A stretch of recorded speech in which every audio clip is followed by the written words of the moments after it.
எந்த காரணத்தை கொண்டும் விஜயாவுக்கு டாக்டர் பட்டம் கொடுத்துடவே கூடாது அப்படின்னு சொல்லி யாரெல்லாம் நினைக்கிறீங்களோ அவங்களாம் நம்ம வீடியோக்கு லைக் பண்ணிக்கோங்க. ஆமாங்க, நம்ம ஆசைப்பட்டது தான் நடக்க போது. விஜயாவுக்கு டாக்டர் பட்டம் கிடைக்க விடாம நம்ம முத்து அண்ட் மீனா செய்ய போறாங்க.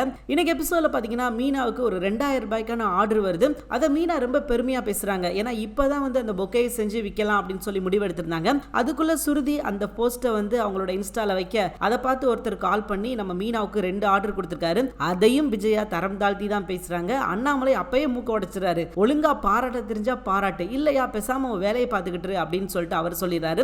அண்ட் அந்த சீன் முடிஞ்சோடனே நம்ம மீனா அந்த டெலிவரி கொடுக்கறதுக்காக போறாங்க. ஏன்னா 2 ஆர்டர் போட்டிருக்காரு, அவருக்கு டெலிவரி கொடுத்துறதுக்காக போவாங்க. அது போக இன்னொரு ஆர்டர் ஒன்று இருக்கும், அதை கொடுக்கறதுக்காக போவாங்க. ஸோ அதை கொடுத்துட்டு வரும்போது தான் சீதாவையும் அருண்குமாரையும் வழியில மீட் பண்ணுவாங்க. அப்ப சீதா பார்த்து என்ன சீதா எப்படி இருக்கு அப்படின்னு சொல்லி நார்மலா பேசுவாங்க. ஸோ அவங்களும் பதிலுக்கு பேசும்போது நம்ம அருண்குமார் எங்க எப்படிங்க இருக்கீங்க, நல்லா இருக்கீங்களா அப்படின்னு சொல்லிட்டு மீனா கிட்ட பேச்சு வாக்குல ஆரம்பிச்சுட்டு கடைசியில் எங்க நிப்பார் அப்படின்னா முத்துவாக்கு பார்க்குற வேலைலாம் வேலையே கிடையாது, நீங்க தான் கெத்தா வேலை பார்த்துக்கிட்டு இருக்கீங்க, உங்ககிட்ட அவர் ஏன் அசிஸ்டண்டா சேர்த்துக்க கூடாது, ஸோ அவரை உங்க கூட வச்சு அவருக்கு நீங்க ஏதாவது வேலை கொடுங்க, நல்லா பாருங்களேன் டிரைவர்னா யாருமே மதிக்க மாட்டாங்க, இப்போ ஒரு இடத்துக்கு அவங்க டூர் கூட்டு போறாங்க அப்படின்னா இவங்களை கூட வச்சுக்க மாட்டாங்க, இவங்களுக்கு ஒரு 50 ரூபா கொடுத்து இந்தாடா போய் டீ சாப்பிட்டு வாடா அப்படின்னு சொல்லி தனியாக அனுப்பிச்சு விட்டுருவாங்க அப்படின்ற மாதிரி பேச மீனாவுக்கு பயங்கரமா கோவம் வருது. அதாவது என்னங்க இப்படி பேசிக்கிட்டு இருக்கீங்க அப்படின்னு சொல்லி கேட்கும்போது நான் உண்மையை தானங்க சொன்னேன், உங்க தொழில்னா முன்னேற்றம் இருந்துகிட்டே இருக்கும், பட் டிரைவர் தொழில என்னங்க முன்னேற்றம் இருக்க போகுது அப்படின்ற மாதிரி சொல்ல மீனாவுக்கு கோவம் டிரைவர் தொழில முன்னேற்றம் இல்லைன்னு யாருங்க சொன்னா, அன்னைக்கு அவர்கிட்ட கார்லாம் கிடையாது, சும்மா ஒர்க் பண்ணிக்கிட்டு இருந்தார் ஒரு இடத்துல,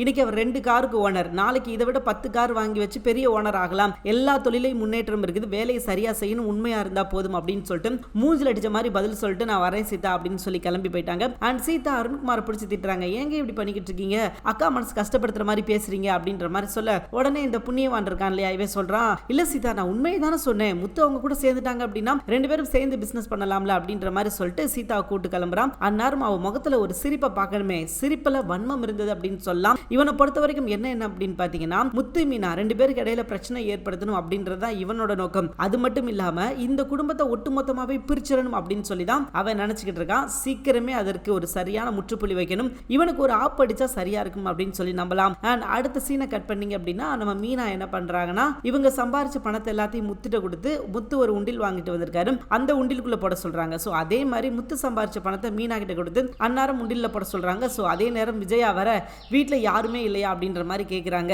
அப்ப முத்து என்ன சொல்றாரு அப்படின்னா ஒரு நல்ல கண்ணாஸ்பத்திரியை போய் செக் பண்ணுங்க, வீட்டுல நாங்க 2 பேரும் உங்க முன்னாடி தானே நிக்கோம் அப்படின்ற மாதிரி சொல்ல வேற யாரும் இல்லையான்னு கேட்டேன் அப்படின்ற மாதிரி சொல்லிட்டு ஏங்க இங்க கொஞ்சம் வெளியே வாங்க, ஏ மனோஜ் ரோகிணி ரவி சுருதி எல்லாரும் வெளியே வாங்க, நான் ஒரு முக்கியமான விஷயம் சொல்ல போறேன் அப்படின்ற மாதிரி சொல்றாங்க. அது என்ன அப்படின்னா இவங்க ரத்த தான கேம்ப் ரெடி பண்ணியிருக்காங்க, அதுக்கு எல்லாரும் பிளட் கொடுக்கணும் அப்படின்ற மாதிரி எல்லார்கிட்டையும் சொல்ல வழக்கம் போல நம்ம மனோஜ்னாலே பயந்தாங்குழியாச்சு, அவன் பயப்படுறான், இம்மா நான் வரலம்மா என் ரத்தத்தெல்லாம் எடுத்துருவாங்களா அப்படின்ற மாதிரி சொல்ல அப்பெல்லாம் எடுக்க மாட்டாங்கடா வாடா அப்படின்னு சொல்லி இவனை சமாதானப்படுத்தி கூட்டு போறதே பெரிய வேலையா இருக்கும் போல இருக்குது. ஸோ இன்னைக்கு எபிசோட் நடந்த விஷயங்கள் இவ்வளவுதாங்க. இனி நாளைக்கு எபிசோட் என்ன நடக்க போகுது அப்படின்றத அடுத்த வீடியோல பார்க்கலாம். தேங்க்யூ ஃபார் வாட்சிங்.